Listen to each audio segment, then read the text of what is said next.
ஸ்ரீ சங்கரா TV நேயர்களுக்கு வணக்கம். சுபதினம் நிகழ்ச்சியில் அனைவரையும் சந்திக்கிறதுல மிகவும் மகிழ்ச்சி. இன்னைக்கு ஜனவரி மாதம் 16ஆம் தேதி வெள்ளிக்கிழமை.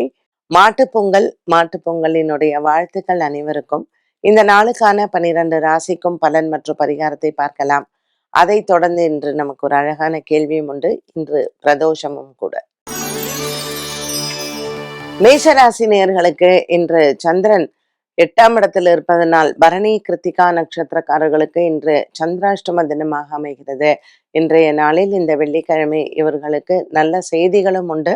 இந்த பிரதோஷ காலத்தில் இன்று மாலை நேரத்தில் இவர்கள் நரசிம்ம பெருமானை வணங்கினால் இவர்களுக்கு உண்டான நல்ல பலன்கள் கிடைக்கும். இன்று மேஷராசி அன்பர்களுக்கு குடும்ப ஒற்றுமை ஓங்கும். ரிஷபராசி நேயர்கள். ரிஷபராசி நேயர்களுக்கு இன்று மாலை நேரத்திற்கு மேல் சந்திரன் 8ஆம் இடத்திற்கு வருவதனால் கிருத்திகா நட்சத்திரக்காரர்களுக்கு இன்று சந்திராஷ்டம தினமாக அமைகிறது. இன்று ரோகிணி மற்றும் மிருகசீரிஷ நட்சத்திரக்காரர்களுக்கு உடல் ஆரோக்கியத்தில் சின்ன சின்ன பிரச்சனைகள் வந்து போகும்.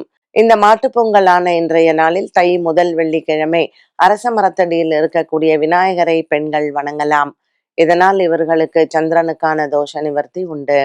இன்று பங்கு சந்தையின் முதலீடுகளும் ரிஷபராசி நேயர்களுக்கு நன்மையை தரும். மிதுன ராசி நேயர்கள். இன்று நாள் முழுவதும் மிதுன ராசி நேயர்களுக்கு மனக்குறைகள் இல்லை. குரு சந்திர யோகத்துடன் இருக்கக்கூடிய இன்றைய நாளில் நீங்கள் நினைத்த காரியம் நிறைவேறும். பல நாட்களாகவே இருந்து வந்த மனபாரங்களும் குறையும். மிதுன ராசி அன்பர்களுக்கு 10ஆம் இடத்தில் இருக்கக்கூடிய சனி பகவான் சற்று அலைச்சலை கொடுப்பார். நீண்ட தூர பிரயாணங்கள் ஒரு சிலருக்கு உண்டு. இன்று மனதிற்கு நிறைவான நாளாக இருக்கும். கொடுக்கல் வாங்கல் ஆகியவற்றிலும் இன்றைய நாளில் உங்களுக்கு மனக்குறைகள் இல்லை. கடகராசி அன்பர்கள். சந்திரன் 6ஆம் இடத்தில் சஞ்சாரம் செய்வது இன்று தன லாபத்தை பெருக்கும். இன்று பங்கு சந்தையின் முதலீடுகள் லாபத்தை தரும். மேலும் கடகராசி அன்பர்களுக்கு இன்றைய நாளில் புதிய நண்பர்களினுடைய அறிமுகங்கள் கிடைக்கும். குடும்பத்தில் இருக்கக்கூடிய சண்டை சச்சரவுகளும் தீரும். இன்று உடல் ஆரோக்கியத்தில் நல்ல முன்னேற்றத்தை பார்க்கலாம். பூசம் ஆயில்யம் நட்சத்திரக்காரர்களுக்கு இன்று எண்ணங்கள் நிறைவேறும். சிம்மராசினியர்கள். சிம்மராசினியர்களுக்கு இன்ற நாள் முழுவதுமே நல்ல ஒரு உற்சாகமான நாளாகவே அமைகிறது. குடும்ப சூழ்நிலைகளில் இருக்கக்கூடிய பிரச்சனைகள் தீரும். சிம்மராசினியர்களுக்கு இன்று லாபத்தில் இருக்கக்கூடிய குரு பகவான் நல்ல ஒரு மன நிம்மதியை கொடுப்பார்.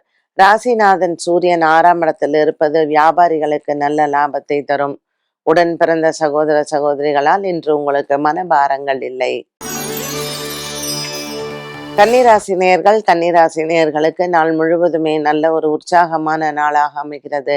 பல நாட்களாக இருந்து வந்த மனக்குறைகள் தீரும். கன்னிராசி அன்பர்களுக்கு இன்று 6ஆம் இடத்துல இருக்கக்கூடிய ராகு பகவானால் சின்ன சின்ன கடன் தொல்லைகள் வந்து போகும். மேலும் இன்றைய நாளில் உங்களினுடைய உடன் பிறந்தோர்களுக்கு சின்ன உடல் ஆரோக்கிய குறைபாடுகள் வரலாம். பெரிதளவுக்கு எந்த பாதிப்புகளும் இன்று இல்லை. பிரதோஷ காலத்தில் இன்று நரசிம்மரை வணங்கினால் இந்த நாள் நல்ல நாள். துலாம் ராசி நேயர்கள். துலாம் ராசி நேயர்களுக்கு நாள் முழுவதுமே நல்ல ஒரு உற்சாகமான நாளாக இருக்கும். நீண்ட தூர பிரயாணங்கள் இன்று உண்டு. இன்று ஆன்மீகத்தில் உங்களுக்கு நல்ல ஈடுபாடு மற்றும் முன்னேற்றமும் காத்திருக்கிறது. பல நாட்களாகவே இருந்து வந்த ஒரு சில குடும்ப சண்டைகள் இன்று பேசி தீர்க்கலாம். இன்று தை வெள்ளிக்கிழமை முதல் நாளான இன்று அம்மன் ஆலய வழிபாடுகள் சிறந்தது. சூரிய பகவான் 4ஆம் இடத்தில் இருப்பதனால் வீடு சம்பந்தப்பட்ட பிரச்சனைகளுக்கு இன்று நல்ல முடிவுகளை பார்க்கலாம். விருச்சிக ராசி நேயர்கள். விருச்சிக ராசி நேயர்களுக்கு இன்று மாலை நேரத்தில் நண்பர்களின் உதவி மனதிற்கு அமைதியை தரும். பல நாட்களாக இருந்து வந்த குடும்ப சண்டைகள் இன்று சற்று ஓயும். 8ஆம் இடத்தில் இருக்கக்கூடிய குரு பகவான் அவ்வப்போது கணவன் மனைவிக்கிடையே சின்ன சின்ன பிரச்சனைகளை கொடுத்தாலும் பெரிதளவுக்கு பாதிப்புகள் இல்லை. விருச்சிக ராசி அன்பர்களுக்கு இன்று 10ஆம் இடத்தில் இருக்கக்கூடிய கேது வேலை மாற்றம் மற்றும் வேலையில் சின்ன சின்ன குழப்பங்களும் குளறுபடிகளும் வரலாம். இன்று நீங்கள் பெரியோர்களின் பாராட்டுகளை பெறலாம். வெள்ளிக்கிழமை பிரதோஷ காலமான இன்று விநாயகரை வணங்குவது நல்லது. தனுசு ராசி அன்பர்கள். தனுசு ராசி அன்பர்களுக்கு குரு சந்திர யோகம் காத்திருக்கிறது. சந்திர பகவான் ராசியிலேயும் குரு பகவான் 7ஆம் இடத்திலேயும் இருப்பது இன்று உங்களுக்கு யோகத்தை கொடுக்கும். பல நாட்களாக இருந்து வந்த மனபாரங்கள் தீரும். இன்று தனுசு ராசி நேயர்களுக்கு எடுத்துக்கொண்ட முயற்சிகள் அனைத்தும் வெற்றியை தரும். உடன் பிறந்த சகோதர சகோதரிகளால் உங்களுக்கு நல்ல ஒரு மன நிம்மதி கிடைக்கும். பல நாட்களாக இருந்த இந்த தனுசு ராசி நேயர்களுக்கு பெரியோர்களின் ஆரோக்கியத்திலே முன்னேற்றங்களை பார்க்கலாம். மகர ராசி அன்பர்கள், மகர ராசி அன்பர்களுக்கு ராசியில் இருக்கக்கூடிய 4 கிரக சேர்க்கைகளும் நல்ல ஒரு முன்னேற்றமான நாளாக இருக்கும். இந்த கிரக சேர்க்கைகள் மகர ராசி நேயர்களுக்கு அலுவலகத்தில் இருந்து வந்த பிரச்சனைகள் தீரும். உயர் அதிகாரிகளின் பாராட்டுகளை பெறக்கூடிய நாளாக அமைகிறது. மகர ராசி அன்பர்களுக்கு இந்த நாளில் நீங்கள் முக்கியமான நபர்களை சந்திப்பதும் மற்றும் அலுவலகம் சார்ந்த விஷயங்களை பேசுவதும் நல்லது.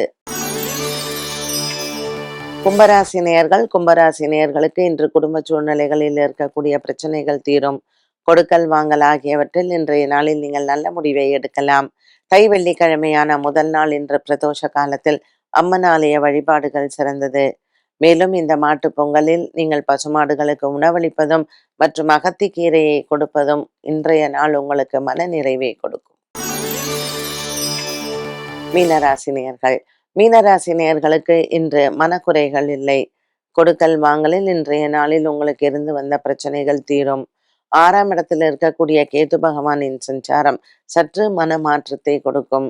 மீனராசி நேயர்களுக்கு 4ஆம் இடத்தில் இருக்கக்கூடிய குரு பகவான் இன்றைய நாளில் உங்களுக்கு நல்ல ஒரு முன்னேற்றத்தை கொடுப்பார். பங்கு சந்தையின் முதலீடுகள் லாபத்தை தரும். சந்திரன் 10ஆம் இடத்தில் இருப்பதனால் அலைச்சல்கள் உண்டு. இன்று அரிசி தானம் செய்து கோமாதா பூஜை செய்ய இன்றைய நாள் நீங்கள் எடுக்கிற முயற்சிகள் வெற்றி அடையும். 12 ராசிகளுக்கும் உண்டான பலன் மற்றும் பரிகாரத்தை பார்த்தோம். இந்த நாளுக்கான கேள்வியை பார்க்கலாம். ஒருவரின் ஜாதகத்தில் 12ஆம் இடம் எதை பற்றி கூறும்? அந்த ஸ்தானத்தில் எந்த கிரகம் அல்லது கிரக சேர்க்கை நன்மையை தரும்? 12ஆம் இடம் பொதுவா சொல்லுவாங்க அயன சயன ஸ்தானம் அப்படின்னு சொல்லிட்டு. ஸோ இப்போ 12 இப்போ கலத்திரகாரகன், இப்போ நீங்க மிதுன லக்னம், 7 குடைய குரு மற்றும் 8 குடைய சனி 12ஆம் இடத்துல போய் எடுத்துன்னு வச்சுக்கோங்களேன், கணவன் மனைவி இடையே ஒரு நல்ல தாம்பத்தியம் இருக்காது. எப்பொழுதுமே அவங்களுக்குள்ள ஒரு சண்டை இல்லை ஒரு நல்ல அந்யோன்யம் அப்படிங்கிறது குறைபாடோடையே இருக்கும். இந்த குருவும் சனியும் சேர்ந்து 12ஆம் இடத்துல ரிஷபத்துல சூரியனோட சேர்ந்துட்டுன்னு வச்சுக்கோங்களேன், சுத்தம். அவங்களுக்கு பிரிவினை வரும், திரும்ப ஒரு கல்யாணம் ஆகும், அதுவும் சரியா செட் ஆகாது. ஸோ பொதுவா இந்த 12ஆம் இடம் அப்படிங்கிறதே தூக்கத்தை பற்றி சொல்லக்கூடியது தான். நம்ம எந்த அளவுக்கு ரொம்ப மனசு நிம்மதியா ரெஸ்ட் எடுத்துக்கிறோம், எந்த அளவுக்கு நம்ம ஒரு மன வாழ்க்கையில நமக்கு ஒரு கான்ஜுகல் லைஃப் நல்லா இருக்கு. ஸோ ஒரு சந்நியாச யோகம் அப்படின்னு கூட சொல்லலாம். ஸோ 12ஆம் இடம் அப்படிங்கிறது நம்ம விரயம் அப்படின்னு சொன்னா கூட, பொருளாதாரம் அப்படிங்கிறது ஒரு பக்கம் இருந்தாலும் கூட, ஒரு மனிதனினுடைய நல்ல தூக்கம், அவனுடைய மன வாழ்க்கை, இது இரண்டையும் 12ஆம் இடம் சொல்லும். ஸோ இன்றைய சுபதினம் நிகழ்ச்சி பலருக்கும் பயனுள்ளதாக அமைந்திருக்கும். மீண்டும் சந்திக்கும் வரை நன்றி, வணக்கம்.